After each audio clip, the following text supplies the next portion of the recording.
Israel के तेल अवीव में रात में सनकी की फायरिंग में 2 लोगों की मौत हो गई जबकि कई लोग घायल हो गए।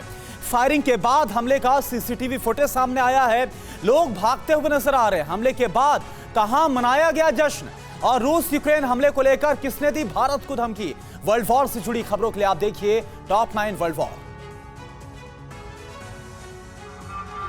इजराइल के तेल अवीव शहर में गुरुवार शाम बड़ा हमला हुआ। हमले के बाद पूरे शहर में कोहराम मच गया। चारों तरफ मची अफरा तफरी ये सबूत दे रही है कि कितना बड़ा हमला हुआ था। गोलियों की बौछार के बीच बेकाबू एक शख्स ने कई लोगों को निशाना बनाया। भीड़ भाड़ वाले रेस्टोरेंट और बार वाले इलाके में हुए इस हमले के बाद लोग जान बचाने के लिए इधर उधर भागते नजर आए।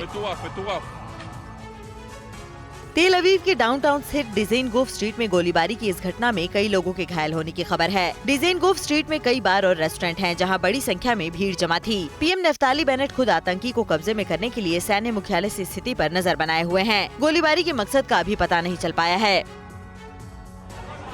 इजराइल के तेल अवीव में फायरिंग कर सनकी शख्स ने कई लोगों को निशाना बनाया। हमले में कई लोगों के घायल होने की खबर है। अटैक के बाद तेल अवीव हाई अलर्ट पर है। करीब 1000 पुलिसकर्मी और आईडीएफ जवान तैनात कर दिए गए हैं। लोगों को घरों के अंदर रहने के लिए कहा गया है और पुलिस ऑपरेशन जारी है। तेल अवीव में हुए हमले के बाद लेबनान के कट्टर शिया आतंकी संगठन हिजबुल्लाह ने सड़कों पर जमकर जश्न मनाया। जश्न के जुलूस में बड़ी संख्या में हिजबुल्लाह समर्थक शामिल हुए। इस दौरान लेबनान की सड़कों पर लड्डू बांटे गए। बेगुनाह की हत्या पर मुंह मीठा करने वाले हिजबुल्लाह की इन गतिविधियों से आशंका है कि तेल अवीव में हुए हमले में आतंकी संगठनों का भी हाथ हो सकता है।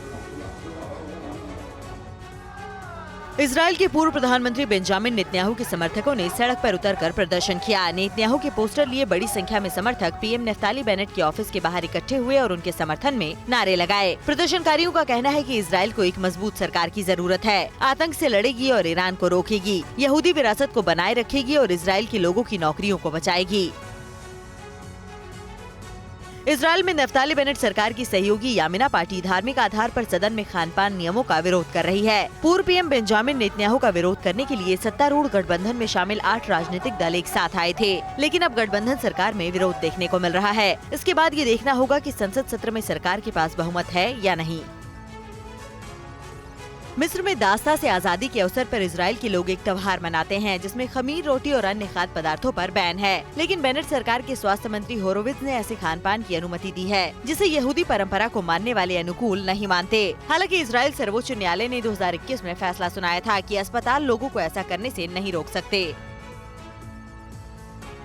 भारत ने फिलीपींस मरीन में ब्रह्मोस रेजिमेंट की स्थापना की है। फिलीपींस मरीन कॉर्प्स की ओर से इस मौके पर एक समारोह आयोजित किया गया, जिसमें कैप्टन फैसुंडो, ब्रह्मोस एरोस्पेस के डिप्टी सीईओ और जनरल नेस्टर हेरिको समेत कई अधिकारी मौजूद रहे। भारत ने फिलीपींस से बड़ा रक्षा सौदा किया है। फिलीपींस के रक्षा सचिव डेल्फिन लोरेंजाना ने ब्रह्मोस पर विश्वास जताया है।